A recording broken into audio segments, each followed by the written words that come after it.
آج 8 جنوری بروز جمعۃ المبارک ہمارے گروپ کا چوتھا لیکچر ہے۔ ہم پچھلے لیکچرز میں بڑے آسان انداز سے اس بات کو سمجھ چکے ہیں کہ اسلام کے ہاں نظریہ سیاست کیا ہے، اور ہم نے بڑی ڈیٹیل سے دیکھا کہ اسلام، مذہب اور سیاست یہ دو علیحدہ چیزیں نہیں ہیں، بلکہ سیاست مذہب ہی کا ایک پہلو ہے، اور مذہب میں سیاست ہے، سیاست مذہبیت کا ہی ایک حصہ ہے۔ اور ہم نے وہ سیاست کا پہلو دیکھا، ہم نے سیاست کے ان مفاہیم کو دیکھا، ہم نے سیاست کے وہ معنی دیکھے جو فطری معنی ہیں اور انسان کی فطرت کے عین مطابق ہیں۔ ہم نے قرآن و سنت سے دیکھا کہ سیاست یعنی politics is a noble job, یعنی سیاست ایک مقدس کام ہے۔ اور ہم نے اسلامی سیاست کو سمجھنے سے پہلے بڑی تفصیل کے ساتھ مغربی نقباء کی آراء کو دیکھا، مغربی مفکرین کو دیکھا، اور مغرب کا نظریہ سیاست کو دیکھا، جس میں اگر آپ کو یاد ہو ہم نے میکھیاولی کو دیکھا، جوہن لاک کو دیکھا، اسی طرح دیگر جملہ جو مفکرین ہیں مغرب کے نقباء، ہم نے ان کے نظریات کو دیکھا، اور ہم بہت دکھ کے ساتھ اور بڑے رنج و غم کے ساتھ یہ بات کہہ رہے ہیں کہ مروج سیاست بھی انہی نظریات کا عکس نظر آ رہا ہے، جبکہ اسلام ایسی سیاست کا درس نہیں دیتا۔ سیاست کے اگر صحیح نظریے کو دیکھا جائے تو ہم اس نتیجے تک پہنچے ہیں کہ رسول انسان، نبی معظم، نبی مہربان حضور نبی کریم صلی اللہ علیہ وآلہ وسلم سب سے بڑے سیاستدان تھے۔ دیکھیں، ایک بات یاد رکھیں، پہلے تو میں یہ گزارش کر دوں کہ ہمارا آج کا موضوع روح سیاست کا دوسرا حصہ ہے۔ ہم روح سیاست کا پہلا حصہ پچھلے لیکچر میں دیکھ چکے ہیں، آج روح سیاست کا دوسرا حصہ آپ کی بارگاہ میں پیش کر رہا ہوں۔ سب سے پہلے تصور کائنات و ملک پر قائم ہے، یعنی اسلامی عقیدہ ہے کہ اللہ ہی کائنات کا خالق و مالک ہے۔ اللہ تعالیٰ نے انسان کے لیے زمین و آسمان کی ہر چیز کی پوری کائنات انسان کے رہنے اور بسنے اور غور و فکر کے لیے پیدا کی ہے۔ دیکھیں، میں گزارش کر چکا کہ قل اللہم مالک الملک، کائنات کا بادشاہ صرف اللہ ہے، حاکمیت اللہ کی ہے، اور اطاعت رسول کی ہے، کیونکہ وَمَن يُطِعِ الرَّسُولَ فَقَدْ أَطَاعَ اللَّهَ۔ اور سورہ نساء میں ارشاد ہوتا ہے وَمَا أَرْسَلْنَا مِن رَّسُولٍ إِلَّا لِيُطَاعَ بِإِذْنِ اللَّهِ۔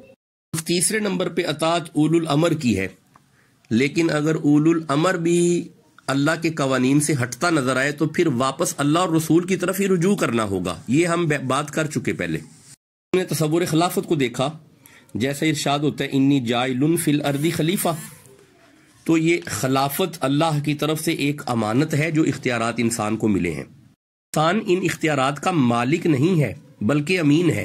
ارشاد ہو کہ وعد اللہ الذین آمنوا منکم وعملوا الصالحات لیستخلفنہم فی الارض، تو یہ اختلاف، یہ استخلاف امانت کے طور پہ ہے، نہ کہ انسان اس کا مالک ہے۔ ریاست اللہ ہی کے تابع ہو تو ریاست ہے۔ ہم نے پڑھا کہ وشاورہم، یہ جو نظریہ جمہوریت کا ہم نے قرآن کا پڑھا، تو ہم اس نتیجے تک پہنچے تھے کہ مشاورت کے لیے اجتماعیت ضروری ہے اور فیصلہ کن شخصیت اکیلی ہوتی ہے۔ اسی بات کو علامہ ابن خلدون نے بھی بیان کیا تھا کہ سیاست اور حکومت مخلوق کی نگہداشت اور ان کی کفالت و ضمانت کا نام ہے۔ یہ سیاست خدا کی نیابت ہے، اس کے بندوں پر اس کے احکام نافذ کرنے کے کام ہیں۔ جناب، سیاست اپنیاں کوٹھیاں اور اپنے بنگلے اور اپنے کھیت بنانے کا نام نہیں ہے۔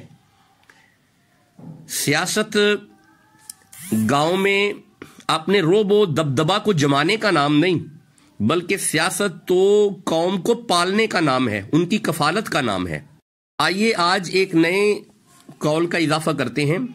معروف بر صغیر کی معروف شخصیت حضرت شاہ ولی اللہ رحمہ اللہ، آپ فرماتے ہیں سیاست وہ حکومت ہے جو ان تدابیر سے بحث کرتی ہے جن کے ذریعے شہریوں کے باہمی ربط و تعلق کی حفاظت کی جائے۔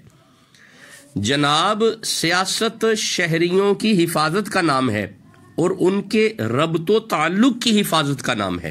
جب بات ربط و تعلق کی آتی ہے تو ایک بات یاد رکھیں، اسلام کے ہاں حسن معاشرت کی بنیاد انسانوں کے آپس میں روابط کو مثبت انداز سے قائم رکھنے کا نام ہے۔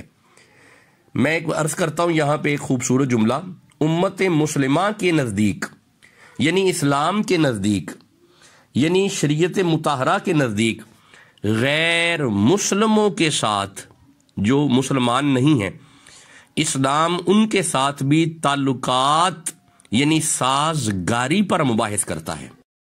دیکھیں یہ جو نظریہ میں پیش کر رہا ہوں یہ صرف اسلام میں ملتا ہے، دیگر مذاہب میں بالکل ایسا کوئی نظریہ نہیں ہے۔ میں پہلے گزارش کر چکا ہوں کہ ہندوازم مکمل ہی برہمنیت پہ مبنی ہے۔ یہ جو کیا نام ہے جو ہم مذاہب پیچھے پڑ چکے جتنے بھی، تومت، اور پھر جو ہم نے مغرب کو پڑھا وہاں پہ اولڈ ہومز کا نظریہ جو ہم نے پڑھا، تو وہاں پہ کبھی بھی حسن معاشرت نظر نہیں آئے گی آپ کو۔ اسلام کا ہی اسلوب ہے کہ اسلام انسان کے صفات کو یوں بیان کرتا ہے، والتینی والزیتونی، قسم ہے انجیر کی اور زیتون کی، وطور سینینا، اور طور سینا کی، وہذا البلد الامین، اور اس امن والے شہر مکہ کی۔ تو جناب جسے ام القرا کہتے ہیں، مکہ کو اسلام نے امن والا شہر کہا، تو امن ہی میسر آ جائے اسے ہی سیاست کہتے ہیں۔ اسلام کی تو بنیاد ہی امن ہے۔ انشاءاللہ ہم اگلے لیکچر یا اس سے اگلے لیکچر میں اس پہ باقاعدہ ڈیٹیل سے بات کریں گے، کیونکہ ہم آئندہ لیکچر ایمان پہ شروع کرنے جا رہے ہیں، تو اس میں امن ڈیٹیل سے بیان کریں گے۔ تو دیکھیں اسلام کی خوبصورتی، قسم ہے انجیر کی، قسم ہے زیتون کی، اور قسم ہے طور سینا کی، اور قسم ہے امن والے شہر کی۔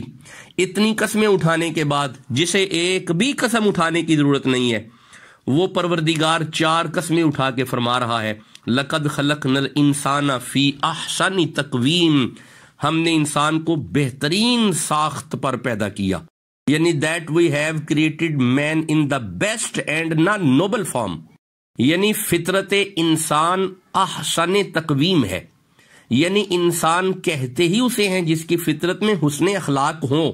معلوم ہوا کہ مقصدیت تخلیق انسان حسن اخلاق ہے۔ تو جناب اگر بندوں میں ربط قائم ہو جائے اور حسن معاشرت آ جائے تو اسے سیاست کہتے ہیں۔ آئیے ذرا ایک اور آیت مجیدہ دیکھتے ہیں، سورہ ملک کی 67 نمبر سورہ ہے۔ ارشاد ہوتا ہے الذی خلق الموت والحیات، وہی ہے جس نے موت اور زندگی کو ایجاد کیا۔ مولا کس لیے؟ فرمایا لیبلوکم ایکم احسن عملا، تاکہ ہم تم لوگوں کو آزمائیں اور دیکھیں کہ تم میں سے بہترین احسن عمل، حسن کس کے پاس ہے، یعنی حسن اخلاق کا مالک کون ہے۔ بندوں میں حسن اخلاق آ جائے، معاشرے میں حسن معاشرت آ جائے، یہ ہے سیاست کی روح۔ ایک بات یاد رکھیں کہ اللہ نے انسان کی تخلیق کے بعد انسان کو بغیر رہنما کے نہیں چھوڑا۔ جب حضرت آدم علیہ السلام کو زمین پہ اتارا تو اللہ فرماتے ہیں وَقُلْنَا اهْبِطُوا مِنْهَا جَمِيعًا فَإِمَّا يَأْتِيَنَّكُم مِّنِّي هُدًى فَمَن تَبِعَ هُدَايَ فَلَا خَوْفٌ عَلَيْهِمْ وَلَا هُمْ يَحْزَنُونَ۔ حضرت آدم علیہ السلام زمین پہ آئے اور اللہ کی طرف سے ہدایت آتی رہی۔ اور کمال خوبصورتی ہے اسلام کی کہ انسان کی ہدایت کی ذمہ داری بھی اللہ نے اپنی قدرت کاملہ کے ہاتھ میں رکھی، جیسا کہ ارشاد ہوتا ہے وَعَلَى اللَّهِ قَصْدُ السَّبِيلِ، یہ اللہ ہی کے ذمہ ہے کہ انسان کو سیدھا راستہ بتائے۔ انسان کی جبلت میں اللہ نے اپنی معرفت کو رکھا جسے فطرت کہتے ہیں۔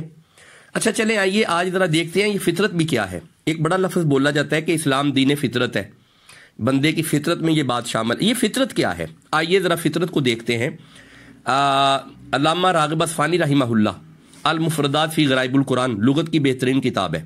آپ لکھتے ہیں فطرت کے متعلق، علامہ راغب لکھتے ہیں وَفَطَرَ اللَّهُ الْخَلْقَ وَهُوَ إِيجَادُهُ الشَّيْءَ وَأَيْدَعُهُ عَلَى هَيْئَةِ مُتَرَشَّحَةِ لِفِعْلٍ مِّنَ الْأَفْعَالِ۔ آپ لکھتے ہیں کہ کسی چیز کا اس طرح پیدا کرنا، تخلیق کرنا کہ اس میں کسی فعل کی استعداد ہو، اسے فطرت کہتے ہیں۔ پھر آپ لکھتے ہیں کہ جیسے قرآن حکیم میں ہے فطرت اللہ التی فطر الناس علیہا، تو یہ آیت اس بات کی اس طرف اشارہ کرتی ہے کہ انسان کے اندر خدا کی معرفت کی استعداد اس کی جبلت میں رکھی گئی ہے، یعنی بائی ڈیفالٹ اس میں خدا کی معرفت کی استعداد موجود ہے۔ تو اسی بات کو مولا علی نے بھی بیان کیا، من عرف نفسہ فقد عرف ربہ، اگر تو چاہتا ہے کہ میں اپنے رب تک پہنچوں تو اپنے نفس کی پہچان کر، اسے دیکھ، اس پیچ دار نظام کو دیکھتے ہوئے اپنے رب تک پہنچ۔ تو معلوم ہوا کہ خدا کی معرفت کی استعداد فطرت ہے۔ سورہ دوحہ کی طرف اگر جائیں تو ارشاد ہوتا ہے فَأَلْهَمَهَا فُجُورَهَا وَتَقْوَاهَا، ہم نے انسان کو عقل سلیم عطا فرمائی ہے اور دو راستے اس کے سامنے ہیں، ایک راستہ برائی کا ہے اور ایک تقوی کا ہے، یعنی ایک فجور ہے اور ایک تقوی ہے۔ اب وہ استعداد معرفت اس میں موجود ہے، یعنی فجور کو چھوڑتے ہوئے انسان کا تقوی کی طرف آ جانا اور اس استعداد کا استعمال کرنا تاکہ اللہ کی معرفت حاصل ہو، اسے فطرت کہتے ہیں۔ روح سیاست کو اگر آپ نے سمجھنا ہے تو آپ اس بات کو ذہن میں رکھیں کہ اسلام دین فطرت ہے۔ فطرت ہمیشہ حسن معاشرت کا درس دیتی ہے، نہ کہ جدا ہونے کا۔ آئیے اپنے نقطے پہ آتے ہیں۔ اسلام کی سیاست کی روح یہ ہے کہ اسلام غیر مسلموں کے ساتھ بھی حسن معاشرت کا درس دیتا ہے۔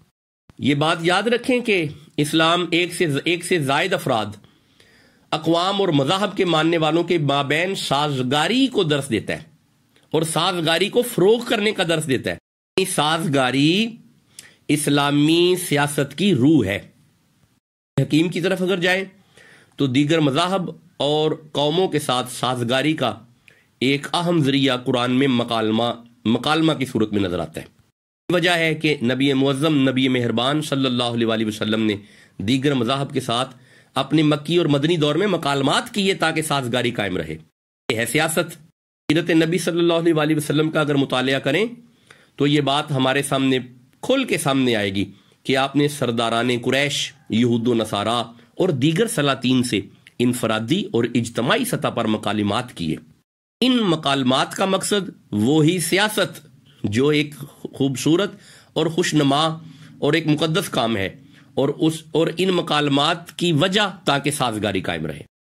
ایک بات یاد رکھیں، اسلامی سیاست میں قوموں کے درمیان سازگاری کی ممکنہ صورتیں دو ہی ہیں، کیونکہ اسلام ایک عالمگیر اور آفاقی دین ہے۔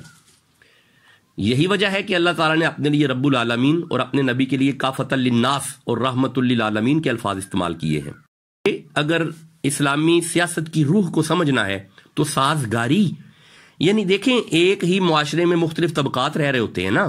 آپ اپنے معاشرے میں دیکھیں، آپ کے پاکستان میں ہندو بھی موجود ہیں، آپ کے پاکستان میں عیسائی بھی موجود ہیں، اسی طرح کسی بھی معاشرے میں مختلف قومیں آباد ہوتی ہیں۔ تو اسلام کی روح سیاست میں سازگاری کی ممکنہ صورتیں دو ہی ہیں، ایک ہے مثبت یا مثبت سازگاری جسے اسلامی اصطلاحات میں مدارات و مساوات کا نام دیا جاتا ہے، اور ایک ہے منفی سازگاری جسے اسلامی اصطلاحات میں مداہنت کا نام دیا جاتا ہے۔ جناب اسلام نے مثبت سازگاری کو قرآن حکیم میں یوں بیان کیا، یہ سورہ ممتحنہ کی آیہ مجیدہ جو میں آپ کے سامنے رکھ رہا ہوں، یہ غالباً 8 نمبر آیت ہے۔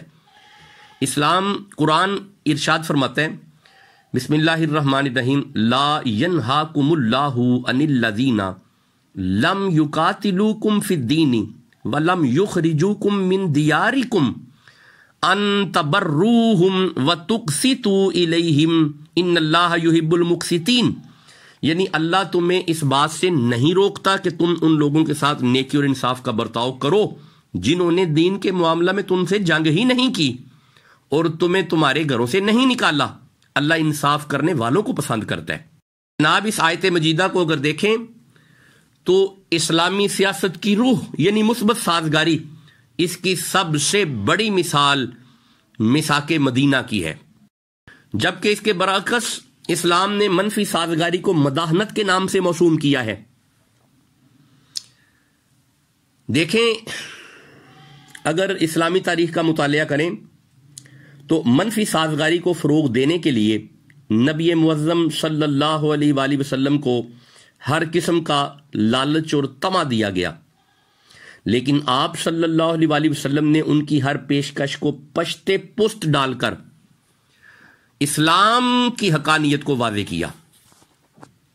بڑی دکھ اور تکلیف کے ساتھ یہ بات آپ سے کر رہا ہوں کہ ہمارے ہاں یہاں پہ منفی سازگاری کو پروموٹ کیا جا رہا ہے۔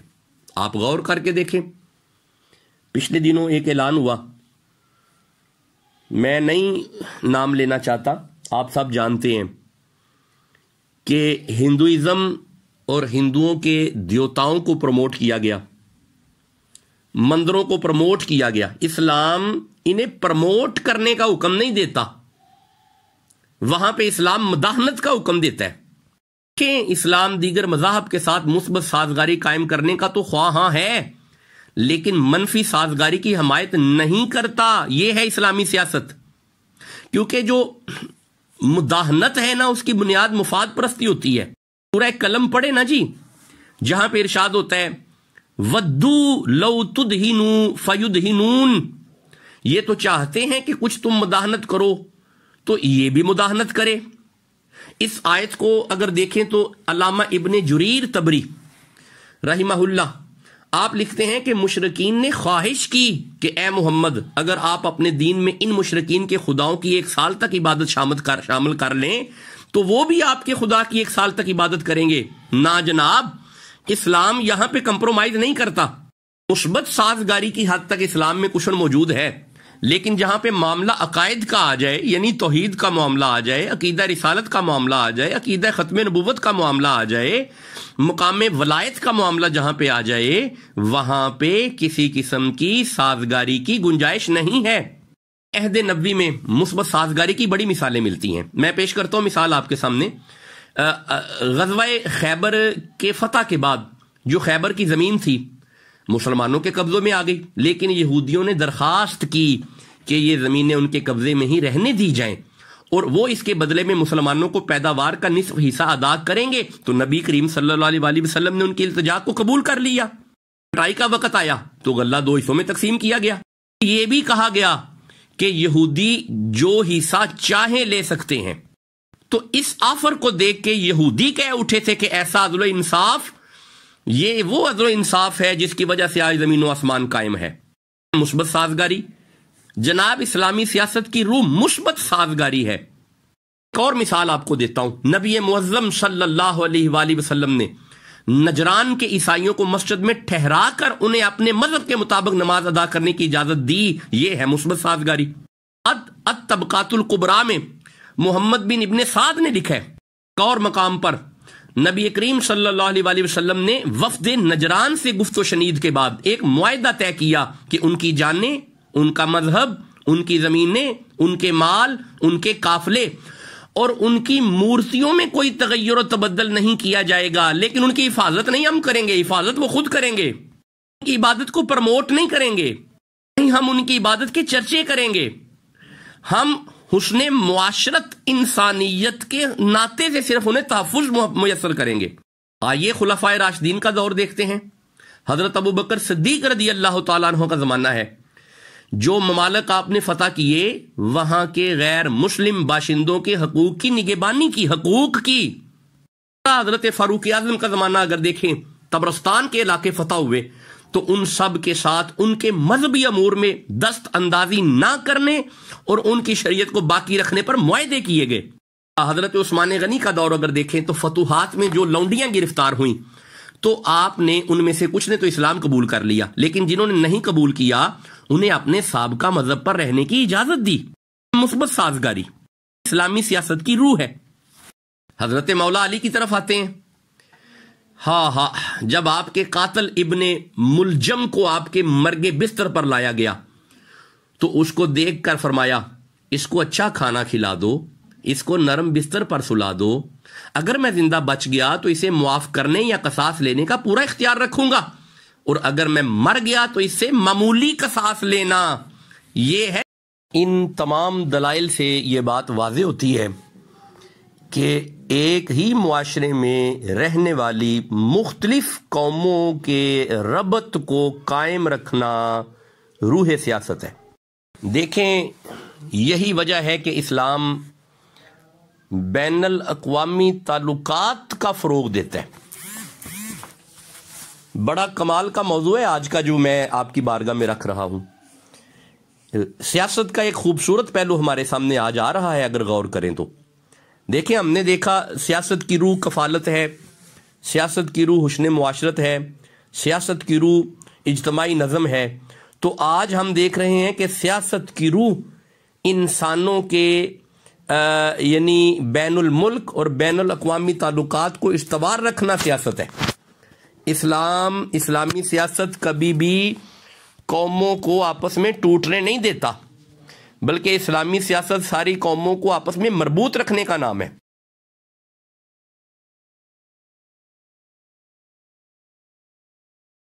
بڑا سننے میں ملتا ہے خارجہ پالیسی، کبھی غور کیا آپ نے؟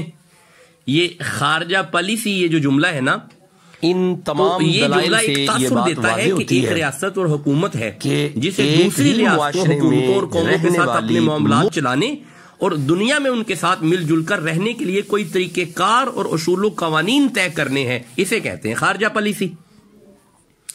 تو اب آئیے اس مفہوم میں اگر اسلام کی طرف دیکھیں تو جب ہم نبی کریم صلی اللہ علیہ وآلہ وسلم کی خارجہ پالیسی کی طرف جائیں گے تو ہمیں وہ اصول اور وہ ہدایات ملیں گی جو عین فطری ہیں، اور یہی وہ قوانین اور ہدایات تھے جن کی بنیاد پر مدینہ کی ریاست وجود میں آئی۔ جناب، مدینہ کے نعرے سنتے تو ہم بہت ہیں، لیکن ہمیں یہی نہیں پتا کہ ہماری خارجہ پالیسی کیا ہونی چاہیے۔